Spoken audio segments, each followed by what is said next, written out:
ወደ ተለያዩ ቦታዎች ለስራ ለመዝናናት ረዘም ለሚሉ ቀናት ልትሄጂ እቃ ፓክ ስታደርጊ ይህም ያስፈልገኛል ወይም ሊያስፈልገኝ ይችላል በሚል በሻንጣሽ ፓክ ካደረግሽ በኋላ ልብሶችን ሁሉ ሳትለብሻቸው ትመለሻለሽ።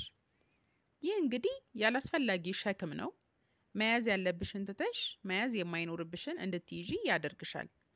ደግሞ በወቅቱ ምንም ማድረግ ስለማትችይ አዲስ እቃ ወይም ልብስ ሁሉ ሊያስገዙሽ ይችላሉ። መያዝ ያለብሽን እቃ በአግባቡ ባለመያዝሽ። በዛሬው ቪዲዮ ለጉዞ ሻንጣን ስለማዘጋጀት ወይም ፓክ ስለማድረግ ጠቃሚ ናቸው ያልኳቸውን እኔም የምጠቀምባቸውን ጠቃሚ ቲፖች እነግርሻለሁ። ከዚህ በኋላ መቸገር አይኖርም። ቻናሉን ሰብስክራይብ እና ላይክ በማድረግ እንጀምራለን። የመጀመሪያው ቲፕ ልብሶችን እንዲሁ ደስ እንዳለሽ ራንደምሊ ከቁም ሳጥንሽ ወደ ሻንጣ ማስገባት የለብሽም። ብዙ ሴቶች እንዲህ ያደርጋሉ። ለየቀናቱ ከላይ እና ከታች የምትለብሻቸውን ልብሶች አጣምረሽ ወይም ኮምባይን አድርገሽ መለየት ይኖርብሻል። ይህንን ጥምረት ስትሰሪ የአየር ንብረቱን የምትሄጂበትን ቦታ ማለት ነው፣ ለምን ጉዳይ እንደምትሄጂ፣ ለስራ ነው፣ ለመዝናናት ነው፣ ለምን ያህል ቀናት ነው የሚሄደው የሚለውን ማሰብ ይኖርብሻል። ከዚህ በኋላ በእነዚህ መሰረት እነዚህን ኮንሲደር አድርገሽ ለየቀናቱ የልብስ ጥምረት ወይም ኮምቢኔሽን መፍጠር ይገባሻል። ይሄም በጣም ያቀለልሻል። ሁለተኛ ቲፕ ልብሶችን ስትመርጪ ቤዝ ከለር ያላቸውን ማለትም ከሁሉም ጋር መለበስ የሚችሉ ጥቁር፣ ነጭ ልብሶችን ምረጪ። ጥቁር ወይም ነጭ ልብሶችን። ሌሎቹን ደግሞ ሌላ ከለር ወይም ቀለም ማድረግ ትችያለሽ።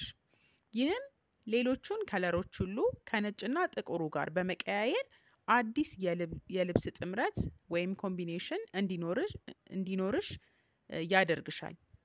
በዚህም መልኩ ለምሳሌ 2 ጥቁርና ነጭ ልብስ ከላይ ወይም ከታች ብትመርጪ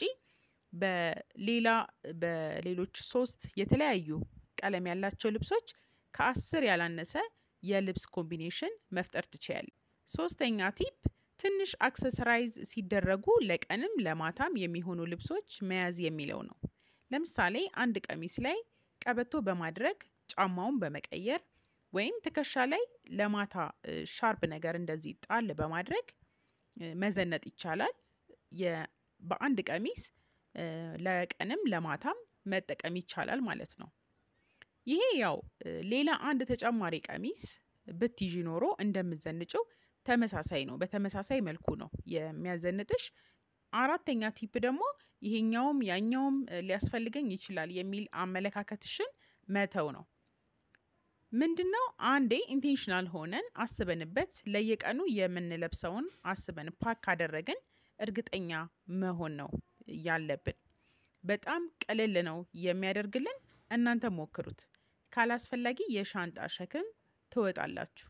ቪዲዮን ከወደዳችሁት ላይክ አድርጉ። መልካም የመማር ሳምንት። ቻው